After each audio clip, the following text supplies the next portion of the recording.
Rumah Enlot tepi playground dan hanya 5 minit dari shopping mall. Apa lagi tunggu? Let's go, kita masuk. Rumah freehold dengan keluasan tanah 32 x 75. Korang akan dapat 10 kaki tanah extra kat bahagian tepi sini. Jemput masuk, kita tengok. Dengan keluasan binaan 2530 kaki, 4 bilik dan 4 tandas. Inilah dia rumahnya. Bilik kat bahagian bawah, siap ada tandas kat bahagian sana. Bahagian dapur yang dah renovated dan extended kat bahagian belakang sini. Bahagian atas ada 3 bilik dan 1 ruangan family area. Bilik kedua. Bilik ketiga siap ada tandas tersendiri.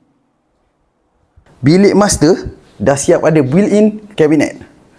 Siap ada balcony kat bahagian sini.